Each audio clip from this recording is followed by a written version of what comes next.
Hello, I'm Mark Baer. You're watching the YourTown television show. I'm with Kyle Elizabeth Wood, historian and author. Welcome. Hello, how are you? It's nice to meet you. Well, here we are. So, first of all, a little background. How does one become a historian?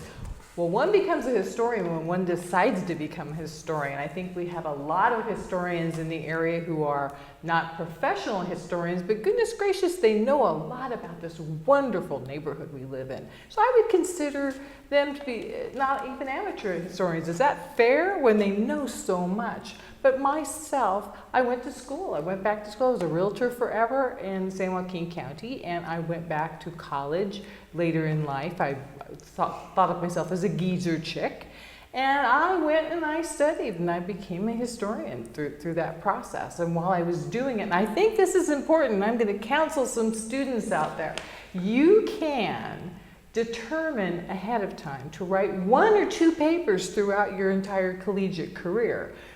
Turn them into each and every class. Imagine doing that. So I picked a subject, Tillie Lewis, for example, that was a big deal in San Joaquin County, but lost to history. And I started writing a paper about her and turned it into my English professor. They sent it back, corrected. I sent it in corrected to my history teacher. And so on and so on and so forth. And by the time I was done, I pretty much had a book by the time I graduated from college at California State Stanislaus. So this is what, and hold up this book if you would. Tillie Lewis, the Tomato Queen. Isn't she adorable? Yeah, and it's a great story. First of all, it's an amazing story. First of all, agricultural history here is just really remarkable. So how did you stumble onto Tillie I stumbled Lewis? onto Mrs. Lewis because I wanted a paper to write and see me through college that made sense and would prepare me throughout my collegiate But how career. did you heard about her? How did you stumble on this? Because Tillie Lewis, again, forgotten history, there's Tillie Lewis Business Park, there's Tillie Lewis Theater, there's Tillie Lewis this, there's Tillie Lewis that. But when inquiring upon this with even my California history teacher, I was told, well, I think she is or was an actress because the theater's named after her. And I said, well, that's not possible. There's a big, huge agriculture business park. And meanwhile, my late husband had worked for her, and he had talked about what an amazing individual she was. And he went and saw part of her plant. And she had acres and acres and acres of plants, and she hired throughout the Great Depression. So I thought, well, that's interesting, and nobody knew anything about her. And I asked one of my collegiate mentors about doing Mrs. Lewis as a research project, and she cautioned me that I really needed to do my research project about a real person and not someone like Betty Crocker who didn't exist. When I told her that I happened to own Mrs. Lewis's underwear from the 1920s, she said, "You're kidding." I said, "No, I have Tillie's frillies," is what I referred to them. I began researching out and interviewing on tape people of the greatest generation. Now, Mrs. Lewis hired diversity then before she had to, because Tillie committed the big sin of that day. She was born in 1896, Brooklyn, New York, in the Jewish tenements as a girl. Now, in 1896, in New York, Brooklyn, you didn't have any opportunities. But Tillie Lewis didn't see that as a negative. Tillie Lewis saw it as everybody else didn't have opportunities, but she did. You've got wars going on, you've got poverty going on. She just tippy-toed out and did what she wanted. Her father was an Orthodox Jewish fellow, and she decided, well, she was cute, she was adorable, she was quite the cutie, so she joined the Ziegfeld Follies. She was a Ziegfeld girl. She was a Ziegfeld, well, she was the fluff on the stage. It didn't matter that she had no talent, but she didn't really understand she had no talent until she got there. But she did meet. You know what? Tell people what a Ziegfeld girl is, because I don't know who knows what anymore. Okay. But it's a big thing to me. Ziegfeld was Broadway in the day. So if you're thinking, this is very glamorous. You're thinking the top of the line Hollywood. Nicole Kidman would be playing a Ziegfeld girl today. Right. Where Nicole did the Follies, where she's on the swing going back and forth. That's the kind of show that Mrs. Lewis was in, and she was one of the fluffy girls in a beautiful ensemble on stage with the hats and the. Yeah. But this was in 1911, when women were still wearing corsets and long dresses, and their hair was long. Well, Tillie cut her hair off into a 1920s bob that's not going to come along for quite some time yet.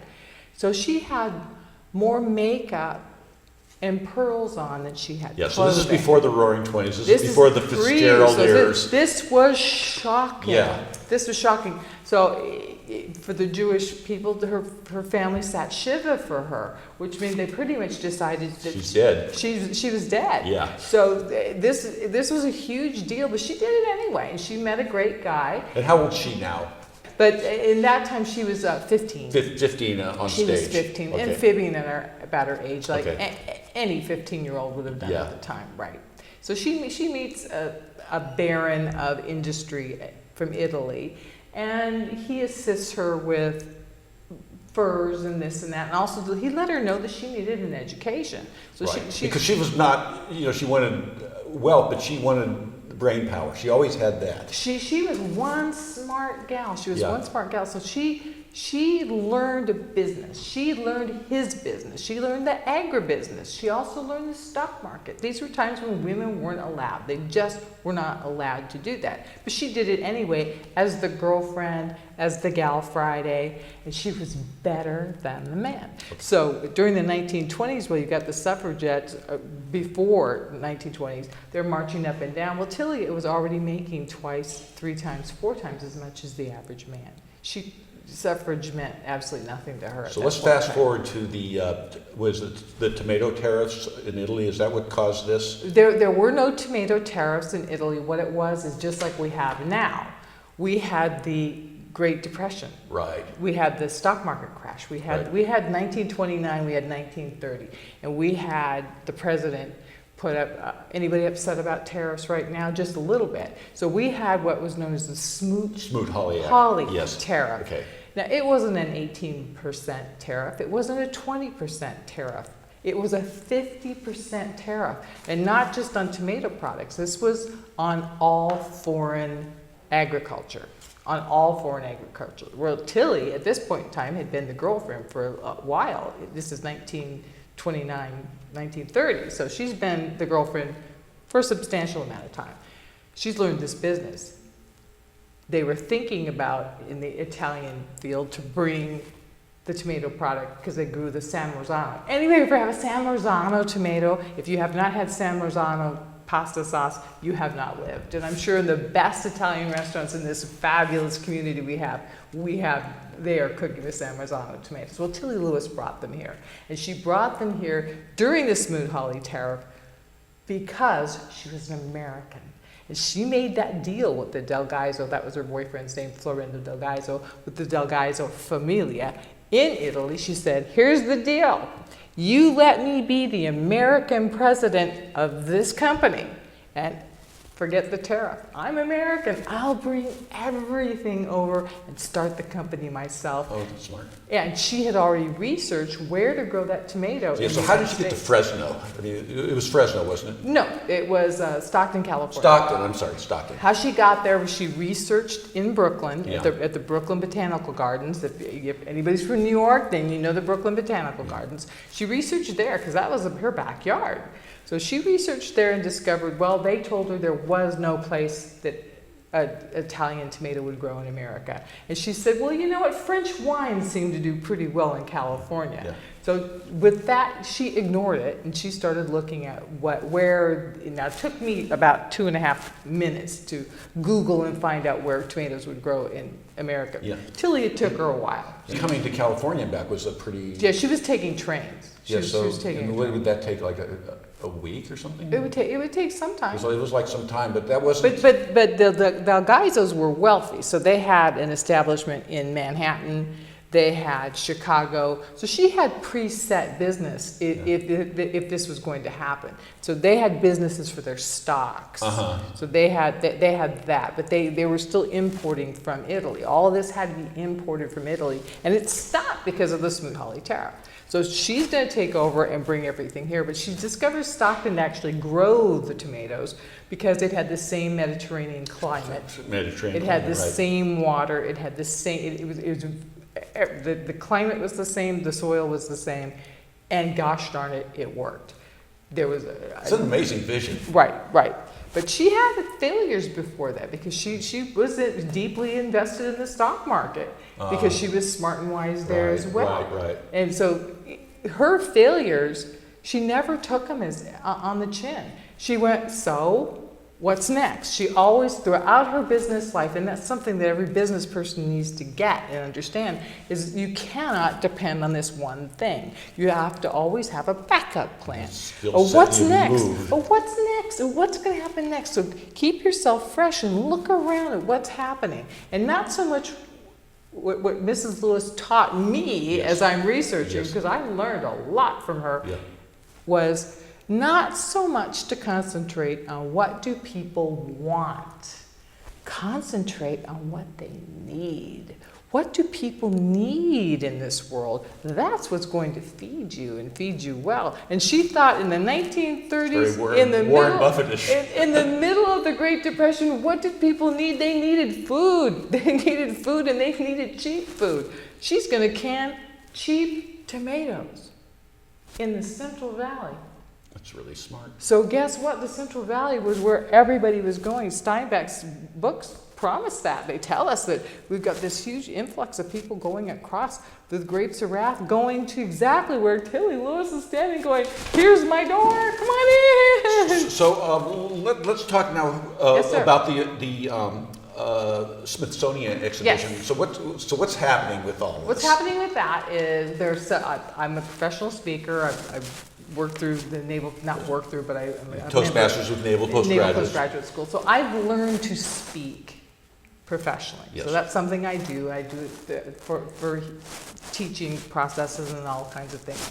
But meanwhile, I have pushed my product so much as far as history goes and other things that I connected with the Smithsonian and other museums across the country, and they decided that, especially with the current political climate, that business is taking quite the hit as far as American public is concerned, with how they feel about business and business people. Regardless of your politics, that's just how it is as far as the Smithsonian. And again, entrepreneurship is the great American adventure. So here is a woman, this was a Smithsonian told me, they said, here is a woman, Jewish, whose whole shtick was diversity, whose whole background, there was no one teaching her. This is just her intrinsic way, a methodology of hiring people was not about who they were, their gender didn't matter, the color of their skin didn't matter, faith didn't matter. And this is the 1930s, and she's a woman.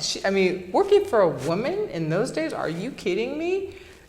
It was impossible, but she did it because she was so vital. She was so powerful. She had such a charisma that this was something, and she was so open to having people. She'd hire you and say, will you come help me?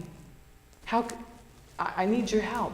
Can you come and help me? And she'd say this to a Hispanic man whose other job was building a railroad or working in the fields. Imagine how he felt to have this beautiful woman dressed like a movie star ask for his help. Yeah, and she needed that help because she can't do it alone. She needed it, absolutely. She had respect. She had dignity, human dignity. So she was the boss.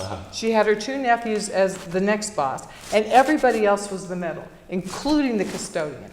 There was nobody who was at the bottom of Tillie Lewis's world. Nobody. There was absolutely no bottom. Everyone had the opportunity to grow. She offered college. She offered free this. She offered daycare. How about dear Facebook, dear Google? She offered those things then. So the Smithsonian said because of these things that happened in the 1930s, the 1940s, the 1950s, 60s, and 70s until she passed. She was doing it before anybody else even thought of it. So they're bringing that to the Smithsonian to say, you come from nothing, you have trouble. She went through World War I. Yeah. She went through World War II. She caught that Spanish flu. She was sick with it in bed. No money. She's Jewish. She's woman. She's this. She's that. She's insulted every day of her life. Nothing mattered to her except, will you buy my product? But this is very American spirit. Very American spirit. So before our time is so short here, what I want to talk about is history as a living thing. Yes. Why history matters. History matters because we have to, well, you've heard that term, I think most of us have. Let's not reinvent the wheel. Have we heard that before? Most of us have. And that's simply a statement that if it's happened before, it's going to happen again.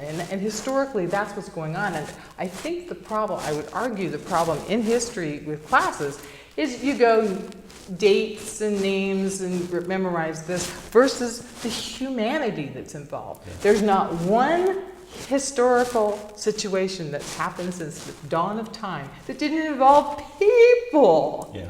Human beings that are looking forward to something, wanting this. So you not know history at your own peril.